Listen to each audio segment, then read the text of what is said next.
So welcome everybody, this is Dr. Sean Yoder, and today we're doing EC201 Microeconomics. We're doing Oligopoly. So last time we did the first of the imperfect competition series, we did Monopoly. Now we're doing the next step from Monopoly, we're going to Oligopoly. Now in Oligopoly is a market structure where you tend to have a few dominant firms. Now, the products could be exactly the same or differentiated. The characteristic of the product here is sort of not relevant. So whether they're the same or differentiated, it doesn't matter. So don't worry about that.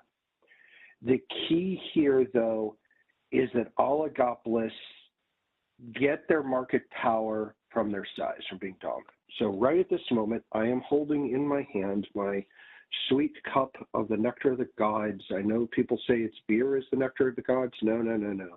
It is coffee. I went to Starbucks this morning. And Starbucks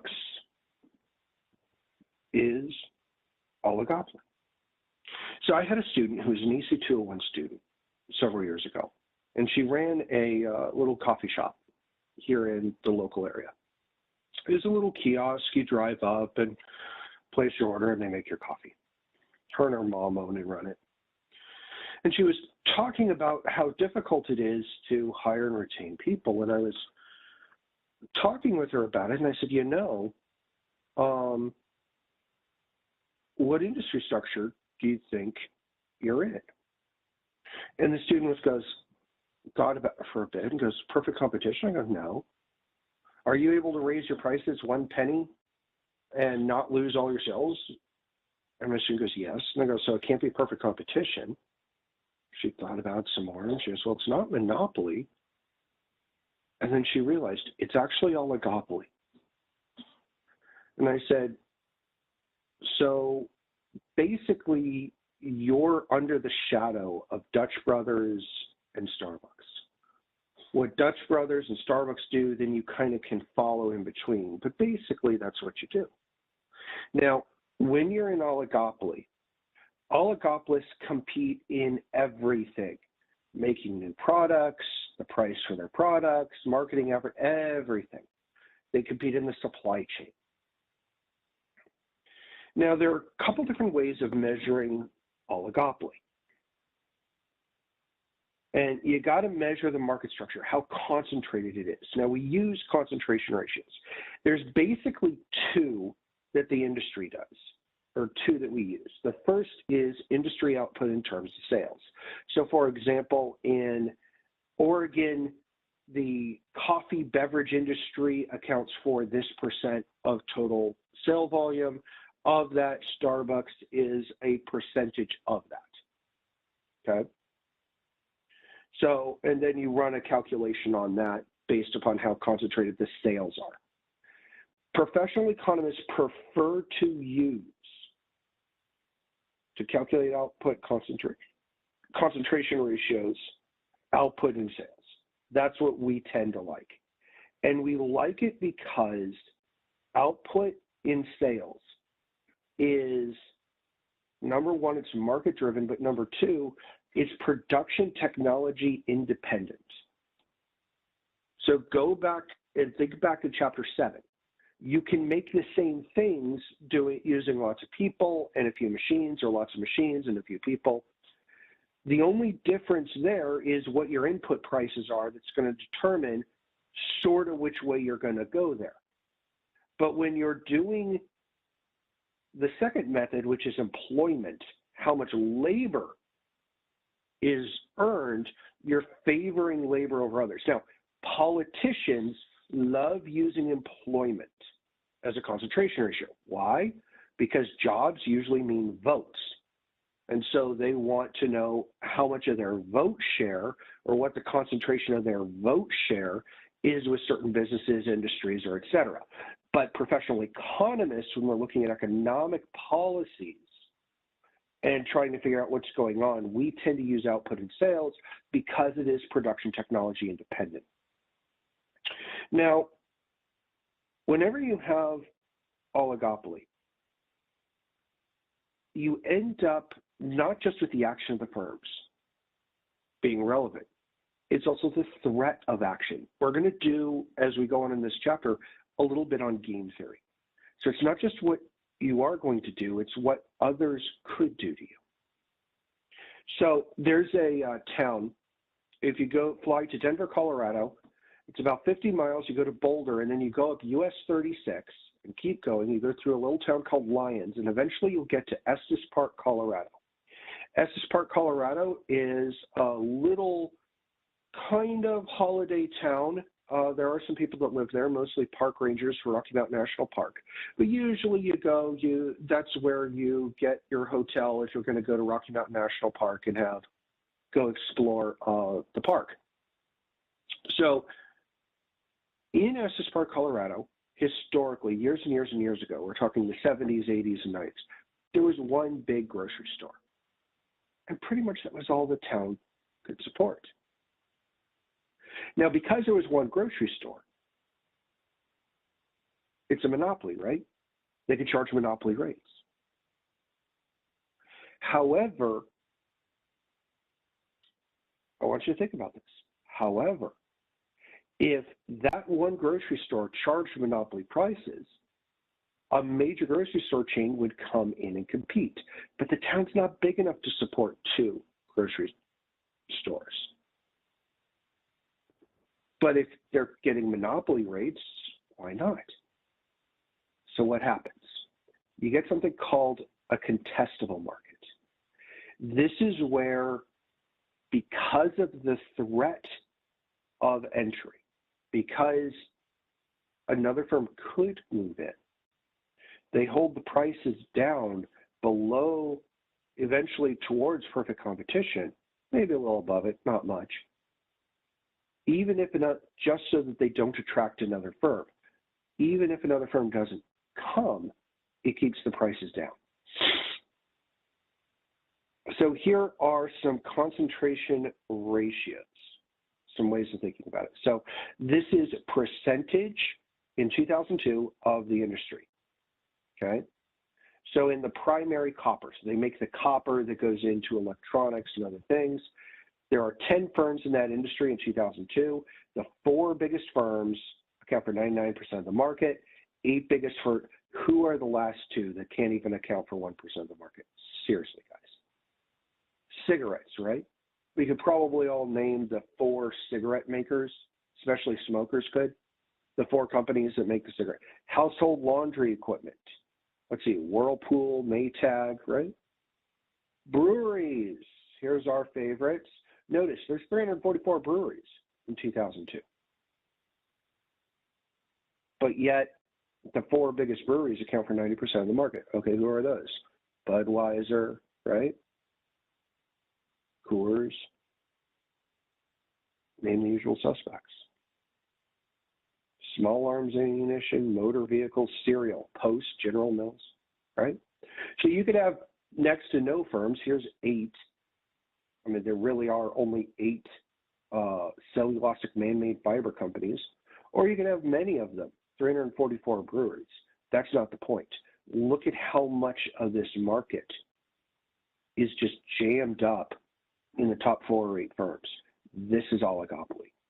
High 80s, 90s, when you're talking 8 firms comprise 90% of the market, even when there's hundreds of them. So how do we model this? Several ways of doing this. One way is a cartel. Cartels are firms that get together and make price and output decisions to maximize the profits of everybody. The famous of this is OPEC at the country level, the oil producing, exporting countries. We talked about this in the first part of the class, where those countries get together and decide, oh, we're going to do this. Set the oil price here, here's how much we're going to produce, and that's how we're going to rig the price to be higher, and then we all make more money. The problem with cartels is traditionally there's cheating going on. Hey, wait a minute, I'll just make a little more and avail this higher price, and eventually supply curve shifts and ends up being an issue. Now, sometimes the collusion where firms are getting together when they shouldn't is tacit, okay? Tacit is when it's a wink and a nod. So I was having dinner with the sitting chief procurement officer for the state of Oregon at the time. And we were talking about this, and she said, you know, really catching tacit collusion can be hard, but it's something that the state of Oregon, when you're really, really large, can do. So let's say, for example, the state of Oregon needed to replace the water fountain fixtures and the plumbing in all the schools because of a lead issue. There's only 3 or 4 general contractors that can take a bid and can bid for a statewide school change contract. I mean, there's just not that many that can work statewide. And they'll probably stub a lot of it out. So what tends to happen with these kind of contracts when there's tacit collusion is one firm will bid low and then the 3 will bid high. Then the next time a contract comes around, one firm, a different firm will bid low and the other 3 will bid high. And it just kind of rotates. But Dr. Yoder, isn't that illegal? Well, yeah, if you get caught, but how do you prove that? So years ago, years ago, I worked in telecommunications. I'm not going to tell you who, where, or what. It's just not my thing. So I used to work in maintenance, fixing things, and then I decided that no amount of maintenance magic can fix a design error. You know, if it's jacked from the beginning, if you're just stuffed from the beginning, you're stuffed. There's just no point in trying to fix that. So I moved over to design. And I spent loads of time designing complex multi-million-dollar systems. So the bane of my existence were these things called RFPs, or requests for proposals. This is where a big government agency or a university or some huge company has like 50 sites or tons of stuff, and you've got to design a system that meets all their requirements. And you get a 200-page document you got to read. It goes through. Does it do this? Does it do this? Does it do this? Does it do this? And try to compete for that bid. These things take weeks to read, to go through, to design, then to write the report, response. And it's a pain. So I got this RFP and I'm like, oh God, there goes 2 weeks of work. And so I'm calling all the people I support saying, guys, you better get it in now. I'm about to go into RFP hell and have to do this. So I'm sitting here reading the RFP, and I called the salesperson who gave me the RFP up, and I'm like, okay, so how do you want to do this? And they said, just throw something together. It doesn't matter. And I go, what? I said, yeah, just throw it together. It doesn't matter. It doesn't matter what you design. They go, you mean we're not bidding? They go, oh, no, we're technically going to bid. We're just not going to win it. Okay, so I'm like, hold on a minute. I'm going to work 2 weeks of my life for something that you've already conceded we're not going to win. You're not really trying on. You're just, what the is going on? And he said, oh, we got this RFP from a competitor. I'm like, what? Why would a competitor give us an RFP? And he says, oh, we kind of have this under the table kind of wink nod deal. You see, government agencies oftentimes need a certain number of bidders in order for the bid to be considered valid. So the deal is, if we give them an RFP, they bid it, but they bid high, and they know they're not going to get it because we found it, and we bid and we get it, but them bidding helps us get the contract, and then we reciprocate in kind. So they gave this to us. So we're just going to bid high. We're not going to get it. But then that way, when we need to bid for one that we find, we give it to them, and then they bid high. By the way, guys, that is totally illegal. If that was known at the time, had I known that was a crime, they should have been reported. But that's totally illegal. Now, let's be honest. The government knows some of this is going on, but still, that's tacit collusion. My former student who had the coffee shop, with Starbucks and Dutch Brothers. That's price leadership. You see price leadership in the airline industry a lot. This is, and I was asking my student with our coffee shop, so if Starbucks raised prices 10%, could you? And they're like, yeah. Would it devastate you? No. But what if Starbucks didn't raise prices, or Dutch Brothers? Would you be able to raise prices 10%? And they're like, no, probably not. We'd lose most of our business. And I go, exactly. So one or two dominant firms tend to run what's going on in the industry. Walmart has done that with pharmaceutical prices years ago. So you see that a couple different ways.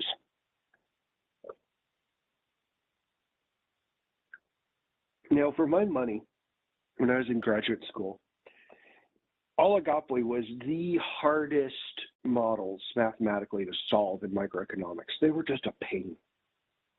The only one that I could ever really get good traction on was the Cournot models, and it was page after page of mathematics. And don't worry, I'm not going to do that to you. I'm going to show you a graphical way of how to do this, as to how these things tend to solve. So we're going to start here on the left. I know it's busy. Here is our, we did this back in Monopoly. Here's our demand curve. We're assuming a constant marginal cost. Perfect competition occurs here at 4,000.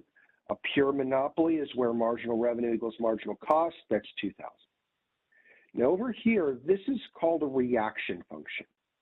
So on the x-axis, we have the output of firm B. On the y-axis, we have how much firm A makes, because in oligopoly, the firms spend all their time. What I do depends on what they do. What they do depends on what I do. So you're spending all day trying to get into each other's heads. So we'll start with firm A. If firm A produces nothing, so we're at the x-axis, firm B, if firm B is producing 4,000, that's the perfect competition level here, there's no room in the market for firm A, so there's no point. So firm A is not going to make anything because there's no economic profit. By contrast, if firm B produces nothing, that's zero output, so we're on the y-axis, that means firm A is a monopolist. So firm A's reaction function, you put a dot here at 2,000, and then you connect these two dots. And this is what firm A is going to do depending on what firm B does. The inverse, the mirror image of that is true. So if firm A is producing the perfect competition level at 4,000 up here, firm B is not going to make anything because there's no room in the market. Contestable markets, right? Whereas if firm A is producing nothing and is at zero, then firm B can be a monopolist. So they'll just produce a 2,000 and make max profits. So you put the dot here and here, draw the line, connect the two dots. Now notice these two firms will each produce 1,333.33 units. That's where the lines cross. So if you take 1,333.33 and multiply by 2, that's 2,666. So perfect competition would produce 4,000. Monopoly's 2,000. But you go right about here, and that's where oligopoly will be, right there. So oligopoly, when you look at it at an industry level, has a smaller deadweight loss, generally, than monopoly. However, there is still a deadweight loss. It still underproduces the efficient level from society's point of view. So there is still an economic loss due to the presence of an oligopoly. But herein we get, when we're talking about reaction functions, we get to the essence of everything, game theory. Game theory is the underpinning of the U.S. nuclear deterrence strategy. It is, for my money, when you graduate college, you need at least one class in statistics. You need at least one class, I believe, in game theory. You need a class in finance, personal finance. You need to know some of this stuff. But game theory is where what you do, trying to figure out what to do, when what you do is dependent on the choices of others or other things. Now, I'm going to teach you and test you on 3 strategies. There are plenty more, loads of fun for a class. I'm going to test you on 3. The first is a dominant strategy. Dominant strategies do not always exist, but when they do them. Hold on 1 second.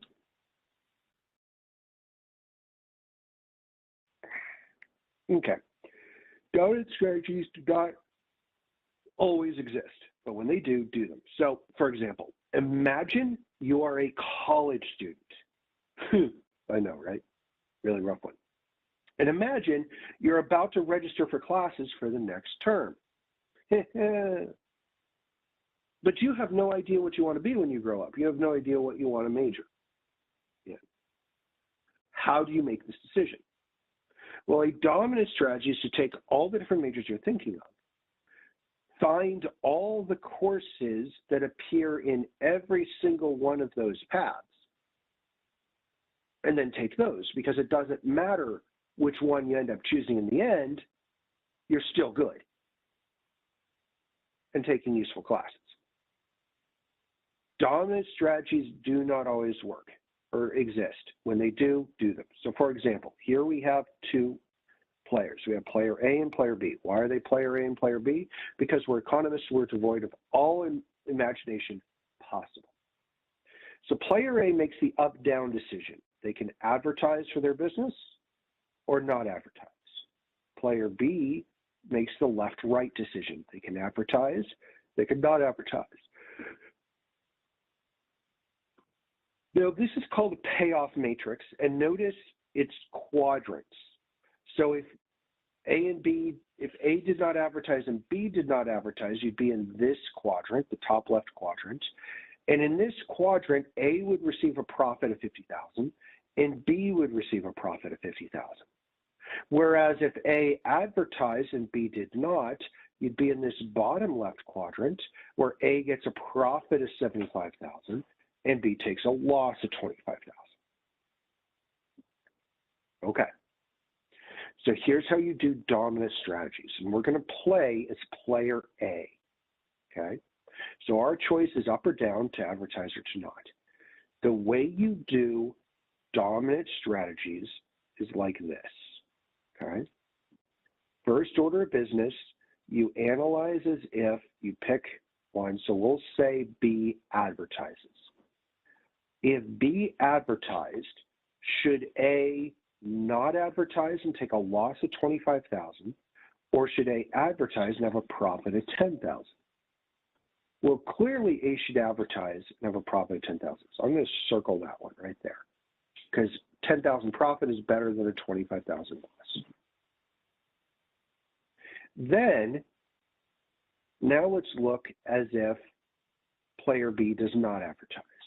If we knew for sure player B did not advertise, should A not advertise and take a profit of $50,000, or should A advertise and take a profit of $75,000? Well, $75,000 profit's bigger than 50, so clearly you should advertise. Now notice here, with regards to this, that both of those arrows, really is a horrible, horrible, horrible thing. Let's try that. Notice both of those, that's much better. And that's an absolutely horrible arrow. Wow, that is a fail. That is like the most disfigured arrow ever. Okay, but both of those are advertised. Hence, it doesn't matter what B does. A's dominant strategy is to advertise. So A's just going to advertise. That's how a dominant strategy works. Here we have 2 players. We have Rocky and Ginger. Now, Rocky and Ginger were both accused of a crime. Rocky has a choice to confess to the crime or not confess. Ginger could confess or not to confess. Now, what do you do when you have 2 suspects arrested for a crime? First thing you do is you separate them, right? Put them in separate holding cells so they can't get their story straight. So interrogator comes in and says, all right, Rocky, if you confess and Ginger confesses, you're both going to prison for 5 years. If you confess, we're going to flip Ginger. She's not going to confess. You turn state's witness. If she doesn't confess, you testify against her. We'll let you go free. Ginger goes to prison for 7 years.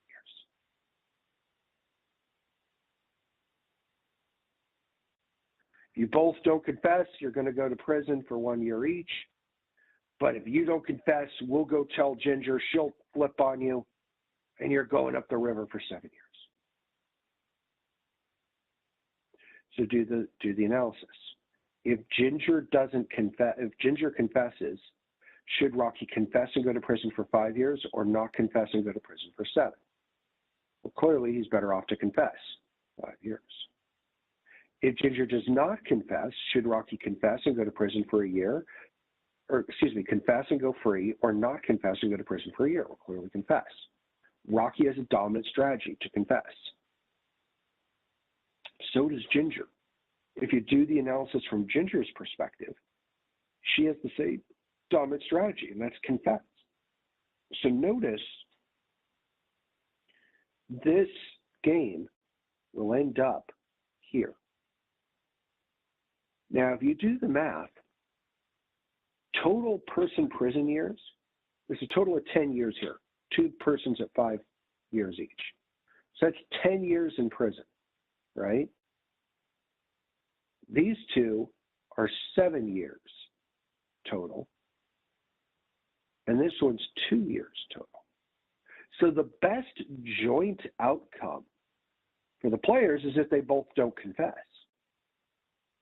However, because of the incentive structure, the way it's built, they're likely going to end up here at the worst combined outcome for both of them, 10 years in prison. This is called the prisoner's dilemma. And you see this prisoner's dilemma where states and cities bid against each other for business. Have you guys heard about Amazon HQ2? So what was happening is Amazon, which is headquartered up in the Seattle area, announced that they wanted to open a second headquarters. And states and cities started competing. Well, we'll give you this number of years of tax-free and this. Why? Because if you're the mayor of a town that lands HQ2, you're going to be governor or senator someday. It's going to set your career. They're going to give you whatever you want. Now, it was saying that it was probably going to be 50,000 jobs. So let's do the math. Let's say you have a company coming in with 50,000 new jobs coming to your area. You've got to build the roads and support it. You've got to build the utilities and support it, the electricity, the fire, the police. For not just 50,000 workers, some of those are going to have families, potentially 100,000 or 150,000 people. You're going to have to build in a few years double the size of your city.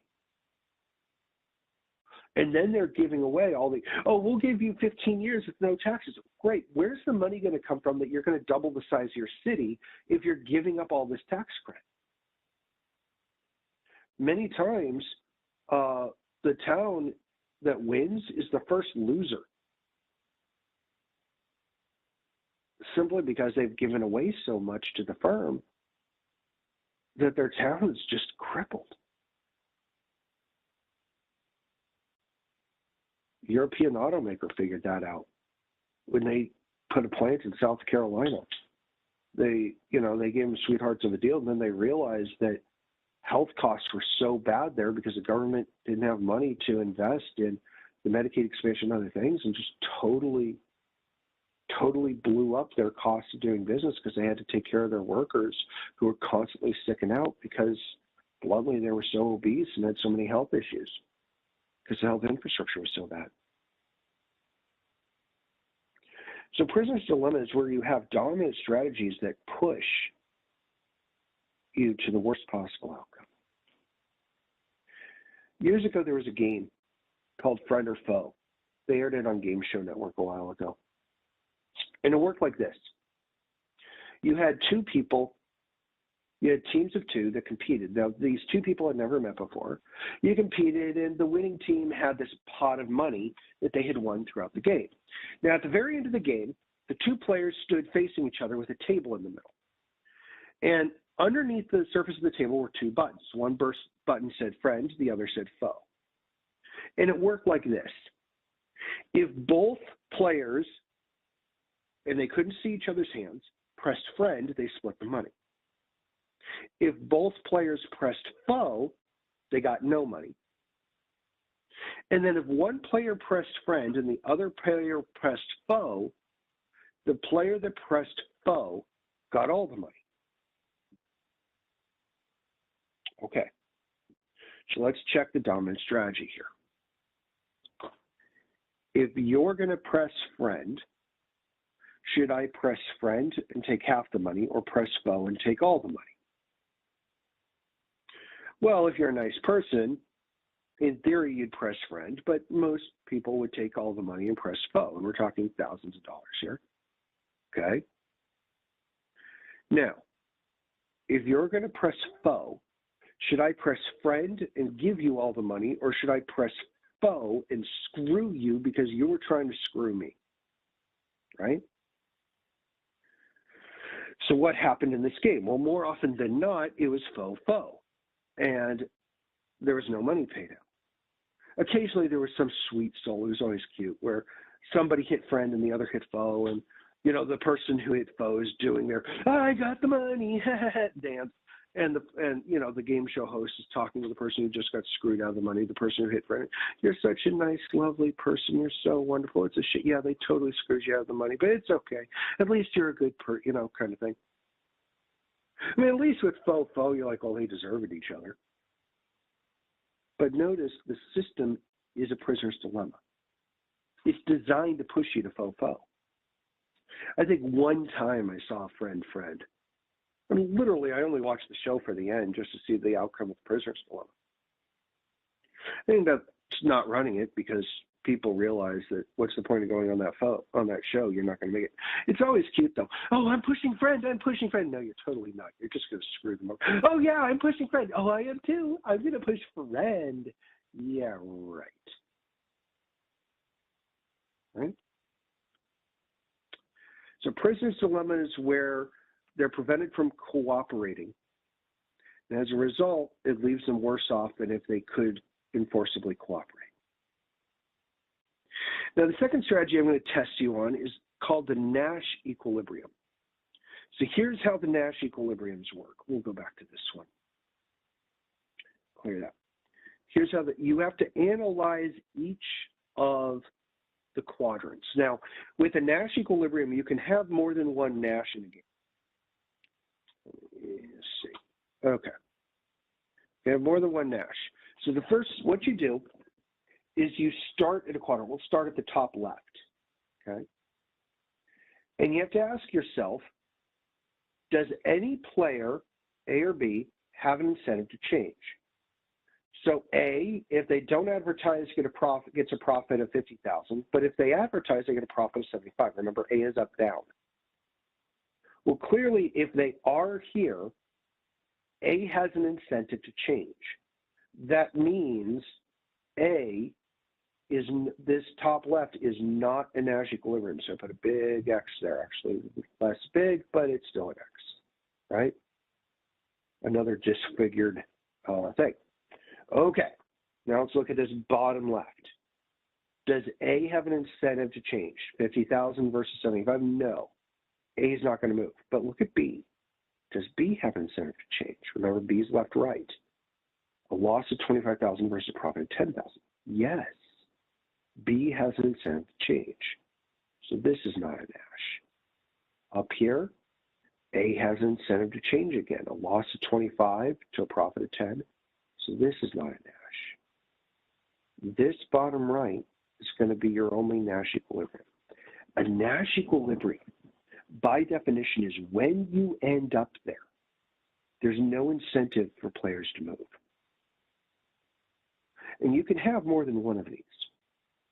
However you get there is another story. But when you're there, there's no incentive for players to change. Okay? That's your Nash equilibrium.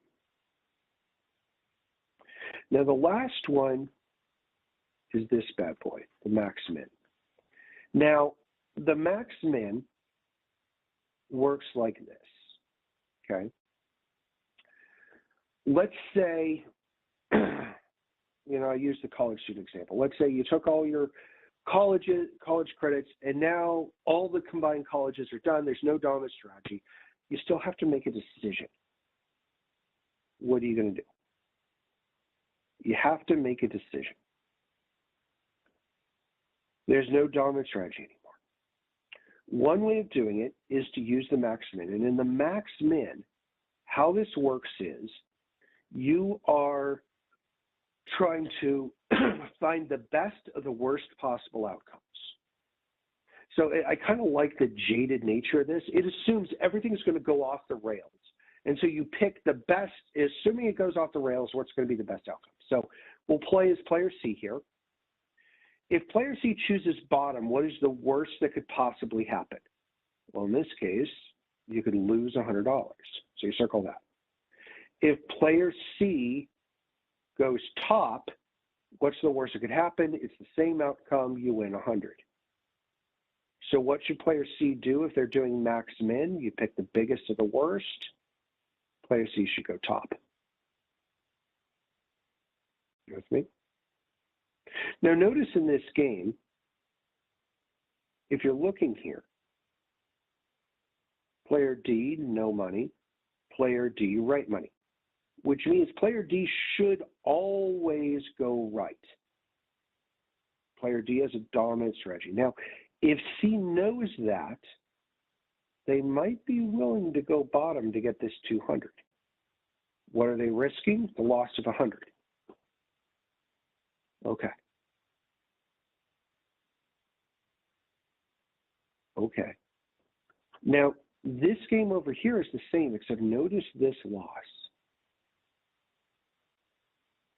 Yes, it's the same structure for D. D should, if they follow a dominant strategy, go right. But what happens if D was an idiot or angry or whatever? Now, I totally did not do that. That was a total fail. Let's erase that. D should still go right. But because of this, if I'm player C, winning an extra $100 here is not worth risking a loss of $10,000. If I'm C, I'm going top, even though there's a dominant strategy with D. This is the idea of pot odds in poker. You're risking 10,000 to win 100 doesn't make a whole lot of sense. Whereas here, you're risking 100 to win 100. Okay, maybe. It's a coin flip. Odds are probably in your favor over here to go bottom if you're C, assuming D's not just completely out to lunch, but there you go. So those are the three that I'm going to examine that you're going to face on your test. You're going to face the dominant strategy, the Nash equilibrium, and the min-max. So be prepared for that. Now, sometimes, I know this is shocking, your strategy changes completely when it's a repeated game. Let's be clear. If I'm playing you in a game, I am bloody ruthless, okay? I will decimate the floor with you. I am highly competitive. I am ruthless. However, there just comes a point where you got to live with the other person. You're going to be playing again. And strategies change when you know you're going to be playing with them. You know? This is where you get ideas of nuclear theory. What can you do? One is tit for tat. I'll do for you exactly what you do to me. Here's a prisoner's dilemma, another pricing instead of advertising, but notice joint profits are here. 2.4 million. If they both go cheap, so 1.6, clearly they're better off collaborating. What could be done? Well, if one of them priced low and the other high, and there was a side payment to make them whole, to 800,000, it might build confidence that maybe they could collaborate.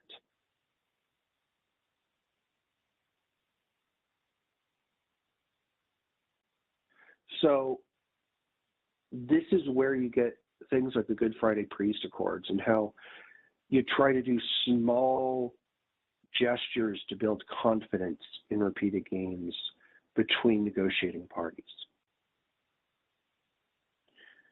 Guys, I can't go through this. These are all a lot of fun. I love teaching game theory, but it's just too much. There's too much in game theory to cover in one lecture. But please, if you are going on in economics or business or political science, you really want to take the game theory class. It's a lot of fun. So generally speaking, sometimes coordinated action can be in everyone's interest. For example, if all of the towns competing for Amazon HQ2 were to compete and just say, hey, we're not going to give sweetheart deals, we might give a small incentive, but everybody's going to have the same incentive. That means all the taxpayers across the nation, whoever wins is not going to get screwed, and the rest of the country is not going to have to basically bail out that place to get that done for them. It's in everybody's interest. However, because of cheating, it's impossible to enforce. To break prisoner's dilemma, we generally allow the government to become a player to enforce it. And then sometimes if you have the government as a player go multi-stage games, which I'm not covering here because they're just too complex. If you do multi-stage games, you can actually end up breaking a prisoner's dilemma. But in the end, the only key condition of oligopoly is that firms are large enough to have control over price. So in terms of economic performance, unless it's a fully contestable market, which are not fully that common, in general, if you have oligopoly, you're going to have a deadweight loss. But herein is a question. Yeah, there's a deadweight loss, but should we do something about it? Have you guys ever heard the story of the iPhone? Let me tell you the story. So years ago, Steve Jobs of Apple Corporation was sitting around with his design team, and he wanted to make a laptop. He wanted to make a new laptop that was the thinnest, lightest, to use his words, I'm using his words, the sexiest laptop that they would, quote, lust after, end quote. You know, during the time they were doing this, laptops were 10 pounds, huge, clunky things, battery life was great, it was a pain. Now, in order to do this, they would have to revolutionize the batteries, the hard drives, all kinds of the components in the laptop in order to fix it. So they set out on this project to go work on the laptop.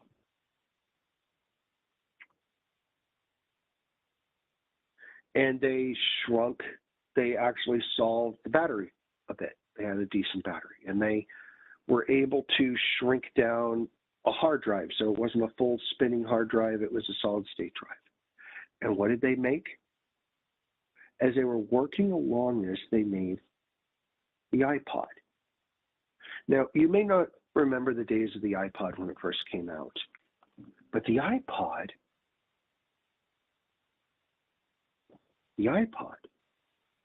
was the answer to a major problem. iPod in the iTunes store. What happened? The iPod, at the time, people were buying CDs, putting them in their computer CD-ROMs, downloading, and then just sharing the music with their friends. Well, the Recording Industry Association started suing individual college students for tens of thousands of dollars constantly to make examples of them to stop this. So what did iTunes do? Well, with the iPod, you could keep all your music on your device, but they started selling one song each. So you could share a file and potentially get sued, or they could just pony up $1 and buy the song that they wanted. It totally changed music. File sharing services got shut down. Napster got into trouble. I think it's still around, but they're kind of clamps on. But the competition between IBM and Apple over computers led to the iPod and eventually the iPhone. Before the iPhone, it was basically BlackBerry ruled the day. And now we have iPhones that Samsung and others, and the Android operating systems and these others have tried to make more available at a lower price point. But the Apple Corporation, because of their competition, basically created massive, you had MP3 players back in the day, but they were clunky. They basically created the modern way we buy music now. Actually, nowadays we're in the Spotify kind of music, Apple Music world, but they revolutionized it for the day. And then they revolutionized the cell phone industry, the smartphone industry, and basically you could argue created it because the BlackBerry really wasn't that great of a device. I mean, it had email, which was novel at the time because you used to have a cell phone and the Palm Pilot and all these other things. So the question is, should we bust up big corporations like Apple into smaller components? Or is society better off because the oligopolists compete so strongly that it leads to new products and services that make us better off? So in general, when you go over to macroeconomics and you look at the sources of economic growth, technological advance, think the Industrial Revolution, think the information age, the advent of the internet, is a major source of economic growth. And some of the Nobels have shown that the more industrial concentration you have, the more Apple corporations, the more Amazons, the more Microsofts, the more airline concentration, it actually increases the rate of technological advance because they have the resources due to their size to innovate, and they have the incentive because they have to compete against potentially another major player. So the U.S. government has the authority to control mergers. They use a Herfindahl-Hirschman index. Here is the link to the website. The way they do it is like this. For example, consider these two, industry A and B. There are two firms in industry A, 50% each. You take 50 and you square it. You add the squares together. That comes to 5,000. Now, industry B has more firms, but notice this firm 1 is much larger. You do the same mathematical procedure, and this Herfindahl-Hirschman number is larger than industry A. This is indicating that industry B is larger, is more concentrated than industry A, even though it has more firms. So what happens is, whenever there's going to be a horizontal merger, usually the government tends historically not to challenge vertical mergers in antitrust. But if there's going to be a horizontal merger, so if you're going to buy out a competitor, they run two Herfindahl-Hirschmans. They do it as it is today. Then they do one after the merger is completed. Now, if the starting Herfindahl-Hirschman is between 0 and 1,000, they're not going to challenge it in court. If it's between 1,000 and 1,800 and the merger raises it by 100 points, they'll challenge it as being uncompetitive. And if it's over 1,800 and the merger raises it by 50 points, they'll challenge it in court as being anti-competitive. Now, the trick with these mergers is in how you draw the line. So think of it this way. Within 5 miles of college, how many bookstores sell college textbooks if you don't include the internet? 1, maybe 2. Okay, now let's go to 25 miles. Right now we've got 4 or 5. What about you take the entire Willamette Valley? Now we go all the way down from Eugene all the way up to Portland. Yeah. What if you draw the boundaries of the state of Oregon? Now, I don't know many of your students who actually buy your textbooks from Southern Oregon University down in Ashland. But usually the way this goes is when it gets challenged in court, the firm goes, but you drew your boundary too small. There's actually more competition. And then the DOJ goes, yeah, but nobody actually does that. And then they settle it out. And what tends to happen is like what happened with the merger between Safeway and Albertsons years ago. For those of you who remember, up in Kaiser, there was a Safeway and an Albertsons. And because of the merger, that actually was going to be too much of a concentration in one region. So they, as part of the merger agreement, they had to get rid of one of the stores. And they took the Albertsons and they sold it to, I think, a Hager or Hagen. I forget the name of the store. And eventually it despawned into a Wilco or a Winco brand grocery store. But that's sort of how this goes. A lot of these don't end up in court, or if they do go to court, they usually settle out and they go, okay, DOJ, what are the markets that you're concerned about? We'll sit down and maybe we'll divest of this or that and get rid of this piece or that piece in order to let the merger go through, if you're doing a horizontal merger. If you do not know what the term horizontal and vertical merger are, please come see me during office hours or ask me during review sessions. I'd love to tell you about it. So here's some Herfindahl-Hirschman's beer, pretty concentrated. Ethanol. Why is ethanol so low? Because just about every farmer's in there. Las Vegas gaming. Critical care patient monitors. Ugh. I guess that's kind of, in a post-COVID world, that's kind of, kind of sends a shiver down my spine on that one. So generally in 97, there's joint horizontal merger guidelines.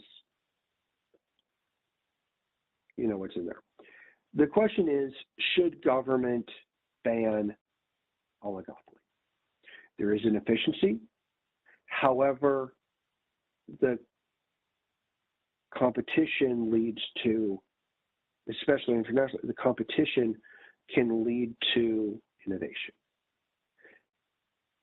You could argue both sides, and people do. Generally speaking, unless it becomes clearly anti-competitive and you get too big for your own good, the U.S. government has normally let firms grow organically by themselves until they get so big they create barriers to entry and become a monopoly. But sometimes your size can create a barrier to entry. So that's all we have for today. Thank you very much for listening. If you have questions, please contact me at office hours or come and stop by and see me. Thank you much.